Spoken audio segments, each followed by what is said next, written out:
أعوذ بالله من الشيطان الرجيم بسم الله الرحمن الرحيم اللهم صل على سيدنا ومولانا محمد وعلى آل محمد بحمد اللہ تعالی ہم نے پچھلی نشست میں حدیث حسن پر اپنی گفتگو کو شروع کیا تھا اور حسن کے حوالے سے کچھ تمہیدی باتیں آپ کے سامنے رکھی تھیں، جن میں سب سے اہم چیز جو سمجھنے والی ہے نا وہ یہ ہے کہ حسن کی اصطلاح جو ہے یہ پہلے موجود نہیں تھی۔ ائمہ کے ہاں بس دو اصطلاحات چلتی تھی، ایک ہے حدیث صحیح، ایک حدیث ضعیف۔ ایون کہ جو الصحیح لکھنے والے جو احباب تھے، جو علماء تھے، انہوں نے بھی جو اصطلاح ہے حسن کی یہ استعمال نہیں کی، بلکہ وہ جن روایات کو ہم آج کے زمانے میں حسن کہتے ہیں وہ ان کے نزدیک صحیح کی کیٹیگری کے اندر ہی فال کرتی تھی۔ ایک تو یہ بات رکھ دی، پھر بتایا کہ سب سے پہلے حسن کو باقاعدہ اصطلاح کے طور پر انٹروڈیوس کروانے والے امام ابن صلاح ہیں، اور انہوں نے کس سے لیا تھا؟ انہوں نے علامہ خطابی سے، ٹھیک ہے، اس کلام کو جو ہے نا وہ سبحان اللہ وہ نقل کیا تھا، یہ جو تین کیٹیگریز کے حوالے سے، اور خطابی نے اس کو آگے سے نقل کیا تھا کس سے؟ محدثین سے، نام نہیں لیا لیکن انہوں نے محدثین کا بیان کیا کہ محدثین اس کو ایسے بیان کرتے ہیں۔ پھر آپ کو میں نے یہ بتایا تھا کہ جو حسن کی اصطلاح ہے اس کے بارے میں یہ بات مشہور ہو چکی ہے کہ یہ امام ترمذی کی کوائن کردہ ہے، ایسی بات نہیں ہے، بلکہ حسن کی اصطلاح امام شافعی کے زمانے سے شروع ہو گئی تھی، شافعی ہو گئے، بلکہ ان سے بھی پہلے مالک بھی اس کو استعمال کر چکے ہیں، پھر اس کے علاوہ احمد بن حنبل کے کلام میں بہت سی موجود ہے، پھر علی بن المدینی کے بارے میں وہ گفتگو ہوئی تھی کہ علی بن مدینی نے اس کو کثرت سے استعمال کیا ہے۔ علی بن مدینی کے بارے میں بتایا تھا کہ وہ علل کا امام ہے، اس کی کتابیں ہم تک زیادہ نہیں پہنچ سکیں، اور جو حسن کی اصطلاح سے متعلق کہ وہ کثیر استعمال کرتے تھے، اس کا پتہ ہمیں چلتا ہے حافظ ابن کثیر کی مسند عمر فاروق رضی اللہ تعالیٰ عنہ سے، اس کے اندر انہوں نے علی بن مدینی کا بہت سارا کلام نقل کیا ہوا ہے۔ پھر بتایا تھا کہ علی بن مدینی نے آگے انفلوئنس کیا امام بخاری کو، ترمذی کو اور مسلم کو، اور اسی طرح سے جو یعقوب بن شائبہ ہیں ان لوگوں کو، اور یعقوب کے کلام میں اور ترمذی کے کلام میں اور بخاری کے کلام میں حسن کی اصطلاح جو ہے پھر یہ بہت زیادہ استعمال ہمیں اس میں نظر آتی ہے، یہاں تک کہ پھر امام ترمذی اس کو جگہ جگہ پر ہر حدیث کے بعد استعمال کر رہے ہوتے ہیں، اور پھر امام ترمذی کی سنن مشہور ہو جاتی ہے، اور ان کی سنن کے مشہور ہونے کے ساتھ ہی حسن کی اصطلاح جو ہے وہ مشہور ہو جاتی ہے۔ وہ اتنی مشہور ہوتی ہے کہ لوگوں کو لگتا ہے کہ ترمذی وہ پہلا آدمی ہے جس نے یہ اصطلاح انٹروڈیوس کروائی ہے۔ یہاں تک سب کچھ اسٹوری کلیئر ہے؟ اب آپ کو تھوڑا سا ایک سٹیپ میں ابھی اس سے آگے لے کے چلتا ہوں، آپ نے یہ چیز سمجھنی ہے کہ ائمہ کے ہاں جو سبحان اللہ جنرلی اسپیکنگ ابھی تین کیٹیگریز بنا لیں۔ حسن کی اصطلاح جو تھی یہ امام ترمذی اور امام ترمذی سے قبل ترمذی بھی شامل ہے ان میں، وہ تین معنی میں استعمال ہوتی ہے، جنرلی اسپیکنگ تین معنی میں استعمال ہوتی ہوئی ہمیں نظر آتی ہے۔ سب سے پہلے حسن بمعنی مقبول، حسن بمعنی مقبول، اور مقبول سے مراد کیا ہے؟ مقبول کی وہ کوئی بھی کیٹیگری ہو سکتی ہے۔ اب جب میں اگزامپل دے رہا ہوں نا کہ کوئی بھی کیٹیگری ہو سکتی ہے، اور جب میں اگزامپل کے طور پہ حسن کی اصطلاح استعمال کروں گا تو اس سے میری مراد متاخرین کی اصطلاح ہوگی، ٹھیک ہے؟ اس کو ذرا کیا کہتے ہیں ذہن میں رکھیے گا، ٹھیک ہے؟ جس کو متاخرین کیا کہتے ہیں؟ یہ صحیح ہوتی ہے، حسن ہوتی ہے، ضعیف ہوتی ہے، ضعیف جدن ہوتی ہے، اور موضوع ہوتی ہے۔ تو اب میں اسی کو سامنے رکھوں گا، اور یہ رکھنا ضروری بھی ہے کیونکہ اب یہ اصطلاحات آج کے زمانے میں استعمال ہوتی ہیں، ہم ان سب کی جان چھڑا نہیں سکتے، اب ہم نے استعمال یہی کرنی ہے، لیکن متقدمین کے کلام کو سمجھنے کے لیے تاکہ وہاں پر ہمیں کسی قسم کا اشکال نہ ہو، کنفیوژن نہ ہو، یہ چیزیں سمجھنا ضروری ہے جو میں بتانے لگا۔ پہلی چیز بتائی کہ وہ حدیث مقبول، اس کو جنرلی حسن کہتے تھے، اس سے مراد یہ ہے وہ صحیح بھی ہو سکتی ہے، صحیح لغیرہ بھی ہو سکتی ہے، وہ حسن لذاتہ بھی ہو سکتی ہے، وہ حسن لغیرہ بھی ہو سکتی ہے۔ یہ جو چاروں کی چاروں اقسام ہیں احادیث کی، یہ جو قسمیں چاروں کی چاروں، ان کے اوپر وہ حسن کا اطلاق کر لیا کرتے تھے۔ فرسٹ تھنگ فرسٹ، یہ نقطہ سمجھ آ گیا آپ کو؟ سیکنڈ چیز آپ نے یہ سمجھنی ہے کہ وہ حدیث حسن کا اطلاق وہ حدیث غریب پر کیا کرتے تھے۔ حسن کا اطلاق کس کے اوپر کرتے تھے؟ غریب کے اوپر۔ غریب یعنی وہ جب لفظ حسن استعمال کرتے تھے اس سے مراد ان کی ہوتی تھی غریب ہے یہ روایت، ہو گیا؟ تیسرا، وہ حسن کا استعمال منکر اور مردود مرویات کے لیے بھی کیا کرتے تھے۔ منکر مردود مرویات ان کو بھی وہ حسن کہتے تھے، البتہ یہ جو تیسری قسم آپ کو میں نے بتائی ہے منکر اور مردود کی جو قسم ہے یہ بہت کم استعمال ہوتی ہے لیکن یہ مستعمل ہے. پہلی جو ٹائپ ہے، ہاں پہلی ٹائپ سے مراد یہ ہے جن کو متاخرین کہتے ہیں نا، یہ حسن لذاتی ہی، حسن لغیری ہی، صحیح لذاتی ہی، صحیح لغیری ہی، ان چاروں میں سے کسی کے اوپر بھی وہ حسن کا اطلاق کر لیا کرتے تھے. یہ اس کا ایک یوز ہے. دوسرا میں نے بتایا غریب کے اوپر، اور تیسرا میں نے بتایا کہ وہ مردود کے اوپر اس کا اطلاق کرتے تھے. اچھا اب میں اس کی ایگزامپل تو آپ کو میں آگے جا کے دیتا ہوں، ان کے کلام سے آپ کو بتاؤں گا، کلام سے واضح کروں گا کہ کس طرح وہ اس کو استعمال کر رہے تھے. فائن. لیکن سب سے پہلے یہ سمجھیں اس کا معنی یہ ہوا کہ حسن ان کے ہاں ایک اصطلاح نہیں تھی، بلکہ وہ حسن کو اس کے لغوی معنی میں استعمال کر رہے تھے. حسن کو لغوی معنی میں استعمال کر رہے تھے. لہذا سیاق و سباق کو دیکھ کر ہم یہ اس سے اخذ کریں گے کہ اس مقام کے اوپر حسن کا معنی کیا ہے. حسن بمعنی صحیح لیا جائے گا مقبول، یا حسن بمعنی غریب لیا جائے گا، یا حسن بمعنی مردود لیا جائے گا. وہ اس کے پورے کانٹیکسٹ سے ہمیں پتہ چلے گا. ٹھیک ہے. اچھا آپ کہیں گے یہ کیسے ہوتا ہے، یہ کیسے ہوتا ہے؟ اچھا اگر میں کہوں بہت اچھے جو میں ایک اردو میں لفظ استعمال کرتا ہوں، ٹھیک ہے، بہت اچھے، اس کا ایک معنی تو ہے ظاہری والا کہ یعنی گڈ، اس کا دوسرا معنی بھی ہوتا ہے بہت اچھے. ٹھیک ہے نا. کوئی آدمی کو آپ کے سامنے غلط حرکت کر دے یا کوئی میرے سامنے کو موضوع حدیث بیان کرے گا، میں اسے کہوں گا بہت اچھے بھائی، بہت اچھے. اب آپ کہیں گے یہ بہت اچھے کی اصطلاح وجاہت نے استعمال کی ہے، اس سے مراد وہ احادیث ہوتی ہیں جن کے اندر راویوں کا جو حافظہ ہے وہ تھوڑا سا کم درجے کا ہوتا ہے، لیکن یہ ضعیف نہیں ہوتی، ہم ان کو احکامات میں اور نہیں بھائی اس نے مذاق اڑایا اس کا. تو آپ کو یہ بات سمجھ آ گئی نا کہ یہ جو لغوی استعمال ہوتا ہے یہ کیا ہوتا ہے؟ عند المتقدمین، لغوی معنی عند المتقدمین ہے، اصطلاح بن کر یہ متاخرین کے ہاں رائج ہوا ہے. چلے جی اب میں چند ایک ایگزامپلز آپ کو لکھواتا ہوں، اس کو ذرا ان مثالوں کو ذرا غور سے دیکھیے گا. یہ متقدمین کے کلام سے ہے، یہ متقدمین کے کلام سے ہے. ٹھیک ہے. تو اب آپ کو یہ بات سمجھ آئے گی. سب سے پہلے یہ لفظ میں لکھوا رہا ہوں آپ کو امام ابراہیم نخعی سے. ابراہیم نخعی کا مطلب کیا ہے؟ یہ عبداللہ بن مسعود رضی اللہ عنہ کے شاگردوں کا شاگرد ہے ابراہیم نخعی. اوکے. اور امام ابراہیم نخعی کے فتاوی در حقیقت امام ابو حنیفہ کی فقہ کی بیس ہے. سمپل بات بتاؤں آپ کو، امام ابو حنیفہ رضی اللہ تعالیٰ عنہ شاید ہی کہیں ایسا ہوتا ہے کہ وہ ابراہیم نخعی کے فتویٰ سے کوئی اختلاف کرتے ہیں، نہیں تو ابراہیم نخعی کی جو فتاوی ہے وہی جنرلی چل رہے ہوتے ہیں اللہ ماشاء اللہ. فائن.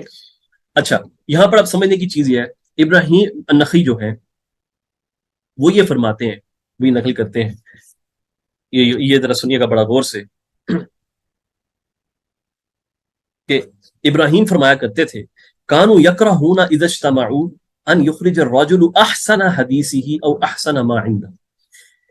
یعنی وہ کہتے ہیں کہ یہ ناپسند کیا جاتا تھا کہ جب محدثین آپس میں بیٹھے تو وہ کوئی جو احسن حدیثیں ہیں نا، احسن ما وہ یعنی حسن لیول کی جو حدیثیں ہوتی ہیں وہ کوئی شخص بیان کرنا شروع کرتے ہیں. یہاں پر حسن سے کیا مراد ہے؟ اگر حسن سے مراد وہ والا ہے جو ہم استعمال کرتے ہیں پھر تو بالکل ہونی چاہیے تھی.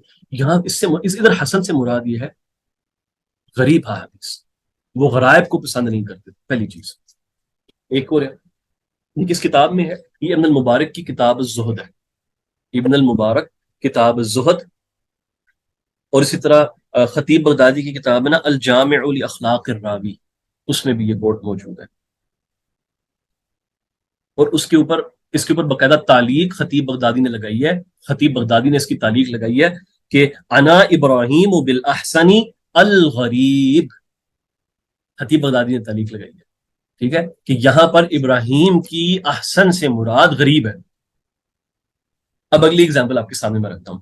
یہ امام شعبہ کا قول ہے. جب ان سے عبد الملک بن ابی سلیمان الازرمی کی حدیثوں کے بارے میں سوال کیا گیا، ازرمی عین کے ساتھ ہے، عین زا را میم، عبد الملک بن ابی سلیمان الازرمی، ان کی احادیث سے متعلق سوال کیا گیا تو ابن المبارک آگے سے یہ شعبہ آگے سے کہتے ہیں انہا حسان، یہ حسن احادیث ہیں بھائی.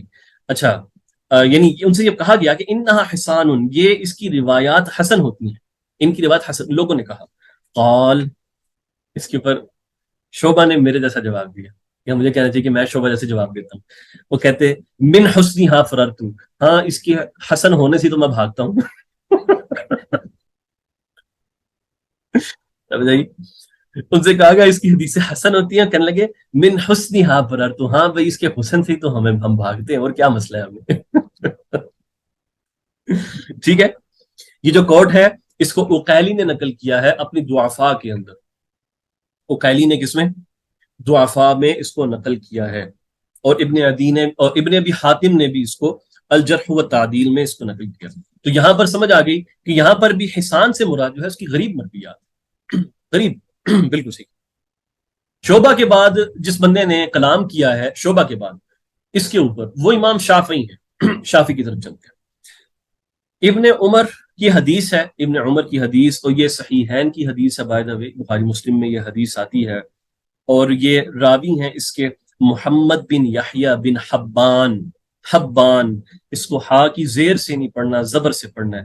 اس کا زبر کے ساتھ آتا ہے، ہمیشہ نہیں، اس راوی کا زبر کے ساتھ آتا ہے.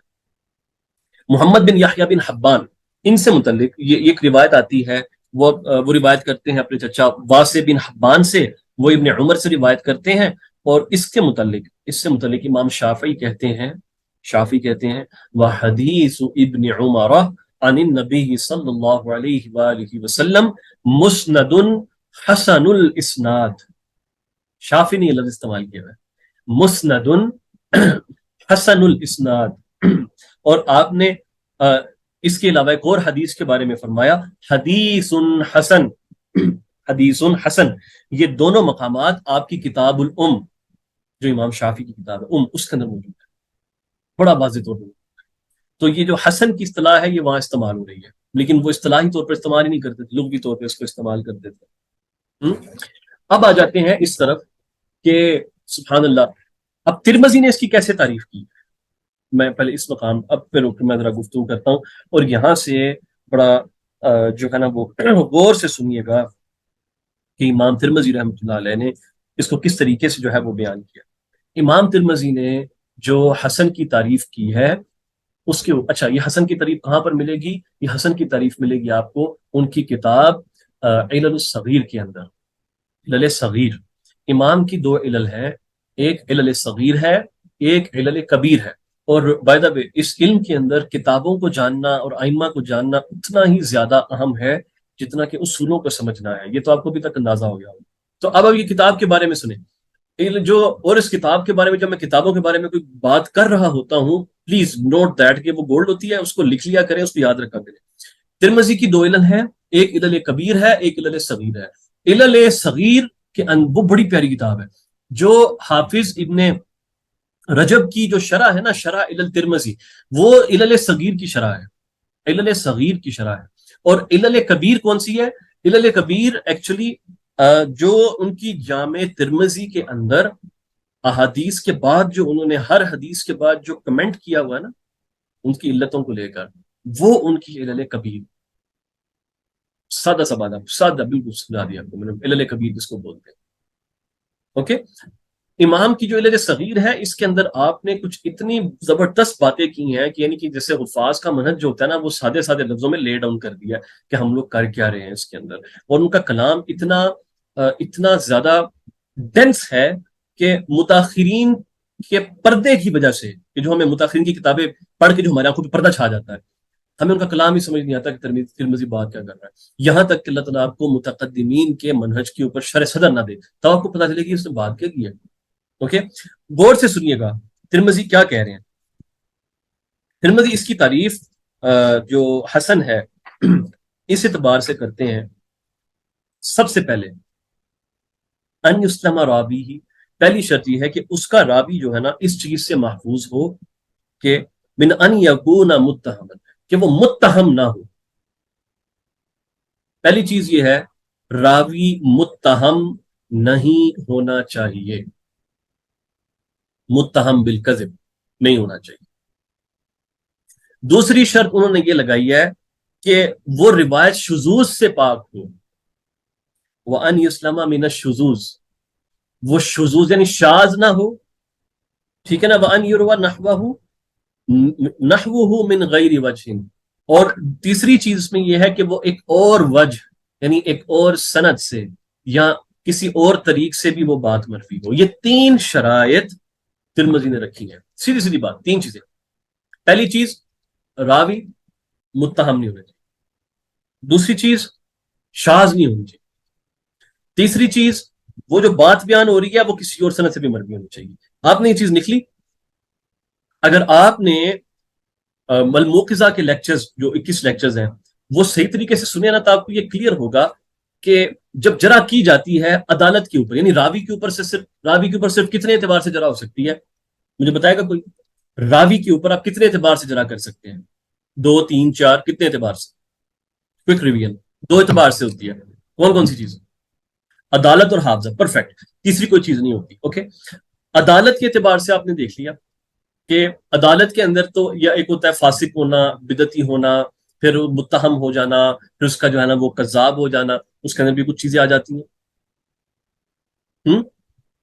اور پھر آپ نے یہ دیکھ لیا کہ جو حافظہ ہوتا ہے اس کے اندر بھی کچھ چیز آتی ہے کہ راوی جو ہے نا وہ اس میں غفلت نہ ہو, اس کو سوء حفظ نہ ہو, اس کی الگ کیٹیگریز ہوتی ہیں. غور کریں, امام ترمذی نے اس کے اندر کہیں پر بھی حافظے کی شرط نہیں لگائی. جب انہوں نے صحیح حسن لی گئی, جب حسن کو ڈیفائن کیا, آپ نے نوٹ کیا, انہوں نے شرط وہ لگائی ہے کہ جو جس کا تعلق عدالت کے ساتھ ہے وہ کیا, متہم نہیں ہونا چاہیے. انہوں نے کہا متہم نہیں ہونا چاہیے, یعنی متہم نہیں ہونا چاہیے اس کا مطلب ہے متہم نہ ہو اور کذاب نہ ہو, اس سے اوپر مجھے گوارا ہے. کیا مطلب, کیا گوارا ہے؟ وہ بدعتی بھی ہو سکتا ہے, کوئی مسئلہ نہیں. اس کا حافظہ خراب بھی ہو سکتا ہے, کوئی مسئلہ نہیں ہے. حافظہ اگر خراب ہے وہ اس کو سوء حفظ ہو سکتا ہے, غفلت ہو سکتی ہے, ٹھیک ہے, اس کو کچھ بھی مسئلہ ہو سکتا ہے, لیکن مسئلہ نہیں کوئی. He says that's fine. اچھا, اس کے اندر اگلی چیز آپ یہ دیکھیں, انہوں نے اتصال السند کی شرط نہیں لگائی اس کے اندر. ایسا ہے کہ نہیں؟ اس کا مطلب کیا ہوا کہ روایت مرسل بھی ہو سکتی ہے, منقطع بھی ہو سکتی ہے, اور اس کے باوجود وہ حسن بھی ہوگی اگر اس کے اندر یہ شرائط پوری ہوں. انہوں نے کل ملا کے 3 باتیں کی ہیں. پہلی بات, مجھے متہم نہیں چاہیے بندہ, فائن, اس کا مطلب ہے کہ خراب حافظے والا بندہ ہم قبول کر لیں گے, لیکن مان لیں کہ بندے کا حافظہ خراب ہے. بندے کا حافظہ خراب ہونے سے کیا نقصان ہوتا ہے, آپ مجھے کو بتائے گا؟ جس کا حافظہ خراب ہوتا ہے وہ کیا کرتا ہے؟ الفاظ بدل دے گا, بالکل ٹھیک ہے. وہ روایت میں خلط کر دیتا ہے, بالکل ٹھیک ہے. سند کو آگے پیچھے کر سکتا ہے, اسناد کو مکس کر سکتا ہے, کہ ساری چیزیں ٹھیک ہیں. اے واہ, وہ روایت کو شاذ کر دے گا. شاذ کا معنی کیا ہوتا ہے؟ بس شاذ کا معنی یہ ہوتا ہے کہ وہ کوئی ایسی بات کر دے گا جو منکر ہوگی. جس کا حافظہ خراب ہوتا ہے ہمیں اس سے ڈر یہ ہوتا ہے کہ وہ کوئی منکر بات کرے گا, وہ کوئی ایسی بات کرے گا جو منکر ہوگی. اب وہ منکر سند میں بھی ہو سکتی ہے, جس کو آپ کہہ رہے ہیں کہ سند میں آگے پیچھے کرنا یا سند کو مکس کر دینا, یہ بھی ہو سکتا ہے. جہاں وہ متن میں بھی منکر کر سکتا ہے, جس کو آپ کہہ رہے ہیں کہ وہ الفاظ بدل دے گا یا وہ روایت کو خلط ملط کر دے گا. اب اس کے لیے ایک جامع جو ٹرم ہے وہ یہ ہے کہ وہ روایت کو منکر کر دے گا. تو جب آپ نے یہ شرط لگا دی کہ روایت منکر نہیں ہونی چاہیے, اس کا معنی یہ ہے کہ اس کے حافظے سے ہمیں جو کچھ شک تھا کہ یہ کوئی گڑبڑ ہو سکتی ہے, اس کو لے کے ہمیں تسلی ہو گئی کہ چلو اس کی روایت منکر نہیں ہے, ٹھیک ہے, محفوظ ہی ہے, کوئی مسئلہ نہیں. اور یہاں پر شاذ سے مراد وہ بھی ہوتا ہے کہ کسی ایسے راوی کا کسی بات میں تفرد ہو جانا جو اس کے تفرد کو برداشت نہ کر سکتا ہو.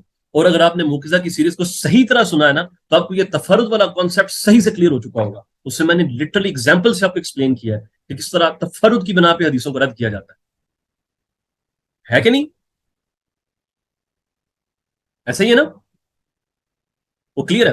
اور یہ تفرد کا مسئلہ ایسا ہے, آپ متاخرین کی اصول الحدیث کی کتابیں اٹھا کے دیکھ لیں, کوئی ایک بندہ آپ کو ڈسکس کرتا ہوا نظر نہیں آتا. یہ اتنی بڑی بات ہے, ایک کتاب اس کو ڈیل نہیں کرتی یار. اچھا, جب ترمذی نے کہہ دیا کہ شاذ نہیں ہونی چاہیے, اس کا مطلب ہے کہ وہ جو تفرد مع مخالفت اور بغیر موافقت, ان دونوں چیزوں کی نفی انہوں نے کر دی کہ یہ اس سے بری ہو. ایٹ دا سیم ٹائم انہوں نے ایک اور چیز بیان کر دی ساتھ, وہ کیا کہ روایت کسی اور طریق سے بھی مروی ہونی چاہیے. اب اس مقام کے اوپر یہ جو ترمذی نے کہا ہے نا کہ وہ اور اس کا ایک اور طریق بھی ہونا چاہیے, اس کے اوپر اس کے شارح ابن رجب حنبلی انہوں نے لکھا ہے, اور یہ بات درست ہے. اس سے مراد یہ نہیں ہے کہ کوئی اور حدیث بھی اس طرح سے مروی نہیں چاہیے، بلکہ اس سے مراد یہ ہے کہ اس بات کی دین میں کوئی اصل موجود ہونی چاہیے، چاہے وہ قرآن میں موجود ہو، چاہے وہ سنت میں موجود ہو، چاہے وہ صحیح حدیث میں موجود ہو، چاہے وہ صحابہ کے فتاوی میں موجود ہو، لیکن اس کی اصل موجود ہونی چاہیے۔ اگر تو روایت کے اندر یہ تین چیزیں پوری ہو گئی ہیں تو ترمذی کہتے ہیں کہ میرے نزدیک یہ روایت حسن ہے۔ اب تو ترمذی کا حسن سمجھ آ گیا؟ اب میں دوبارہ پڑھتا ہوں جی، اب دیکھیں ترمذی کا کلام کتنا سپرفیشل لگ رہا تھا جب وہ کہہ رہے تھے راوی متم نہ ہو، روایت شاذ نہ ہو، اور دوسرے طریق سے بھی مروی ہو۔ آپ کو یہ ایک ایسی شرائط ہے، لیکن اب غور کرو، وہ آدمی ساری چیزیں آپ کو دے گیا، یہی چاہیے ہوتا ہے۔ فادر گریٹ پیپل، آئی لو دیم، ایسے ہی ہے نا؟ آپ کے ذہن میں کوئی اس سے کوئی چیز چھوڑی نہیں۔ اچھا لیکن ایک چیز ہے، اب ایک چیز رہ گئی کہ اس کا مطلب یہ ہوا کہ اب میری بات غور سے سنیے، غور سے سنیے گا۔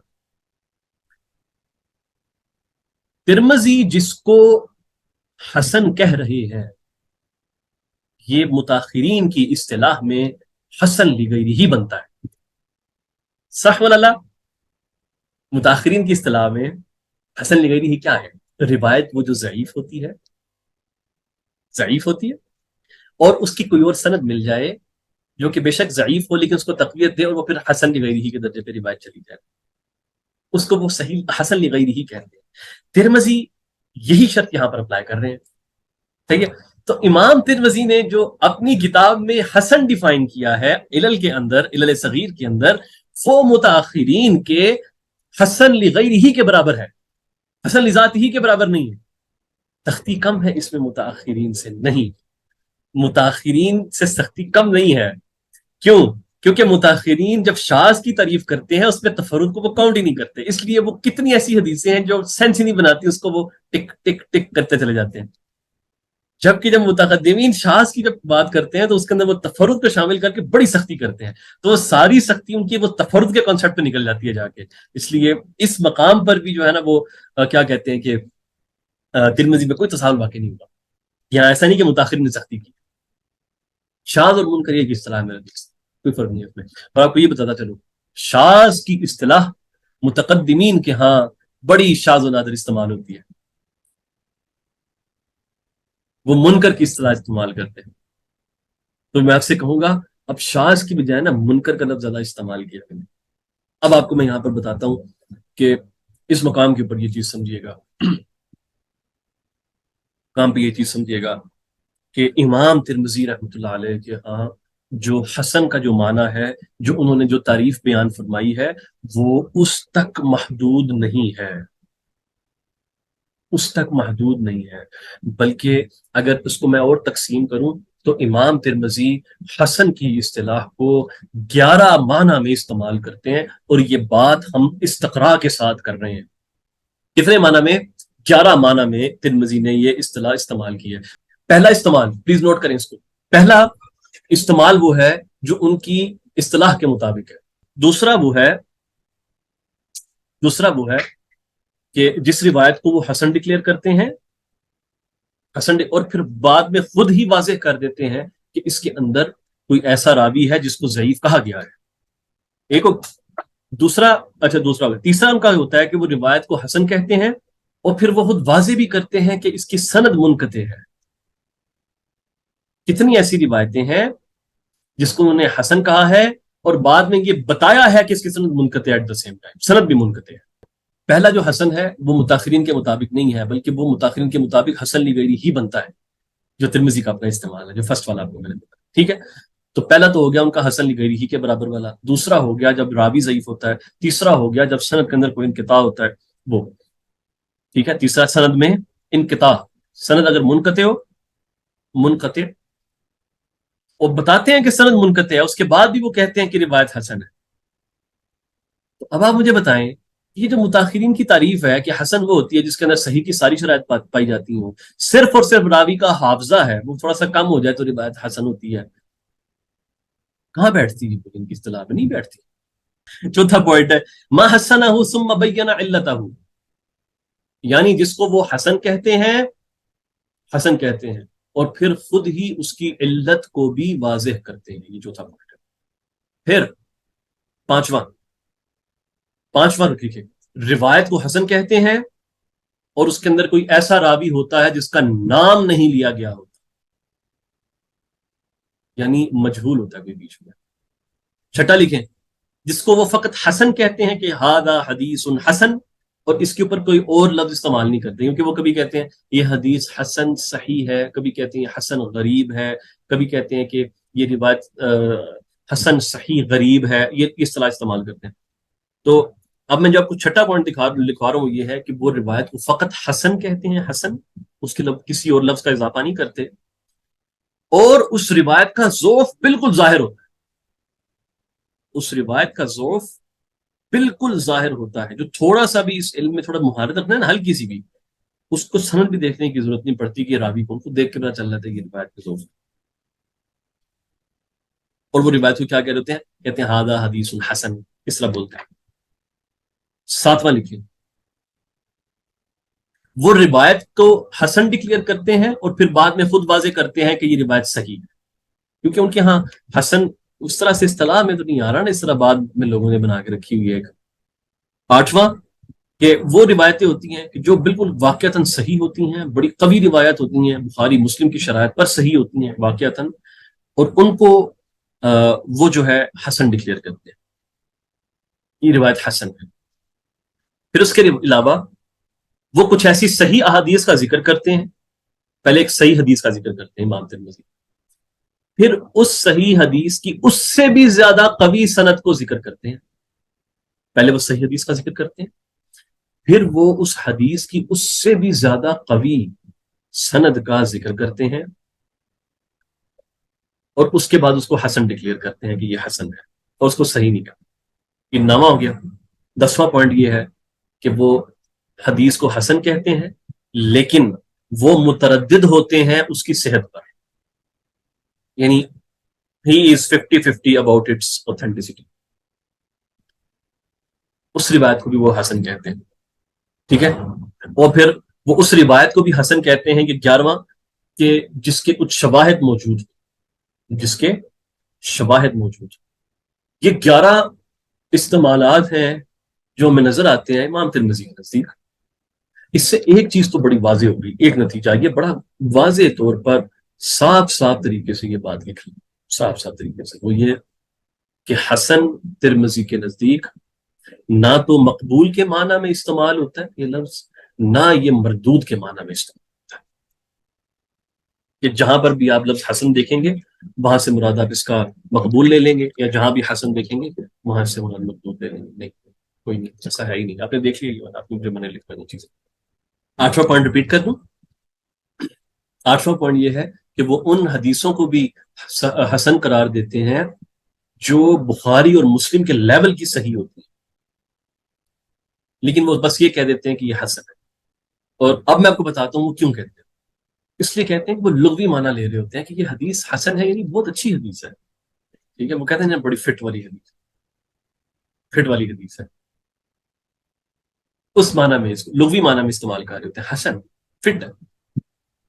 اچھا، اب بات کو ہم ایسے چھوڑیں گے نہیں، بلکہ نا کچھ میں اگزامپلز آپ کے سامنے رکھتا ہوں تاکہ آپ کو پتہ چل جائے کہ یہ جو آپ کو بات لکھوائی ہے یہ کوئی یہاں سے وہ ہوا میں تیر نہیں چلا دیا ہوا، بلکہ پراپر ریسرچ ہے اس کے پیچھے جو ہوئی ہے۔ پہلی تو یہ حدیث ہے، اس کو حضرت فاطمہ صغریٰ سلام اللہ علیہا وہ روایت کرتی ہیں سیدہ پاک سلام اللہ علیہا سے، سیدہ فاطمہ سلام اللہ علیہا سے، فاطمہ صغریٰ روایت کرتی ہیں، اور یہ حدیث جو ہے یہ دخول مسجد کے اوپر ہے، ترمذی کے اندر آتی ہے کہ جب کوئی مسجد میں داخل ہوتا ہے، ٹھیک ہے نا، تو وہ آپ وسلم کے اوپر درود شریف پڑھے اور وہ کہے رب اغفر لی ذنوبی وافتح لی ابواب رحمتک، اور جب وہ خارج ہو تو تب کہے صلی علی محمد وسلم رب اغفر لی ذنوبی وافتح لی ابواب فضلک۔ یہ روایت ہے، ترمذی کے اندر ہے، ٹھیک ہے جی، اوکے۔ اب اس کے اوپر امام ترمذی فرماتے ہیں اس حدیث کو لکھ کر کہ حدیث فاطمہ حدیث حسن، حدیث فاطمہ سلام اللہ علیہ یہ حدیث حسن ہے، ولیس اسنادہ بمتصل، اس کی کوئی متصل سند نہیں ہے، اگر تو یہ اور آپ کو پتہ ہونا چاہیے کہ جس روایت کی سند نہ ہو محدثین کے ہاں وہ ضعیف ہوتی ہے، وہ مرسل جسل کو قبول نہیں کرتے اتنی آسانی سے.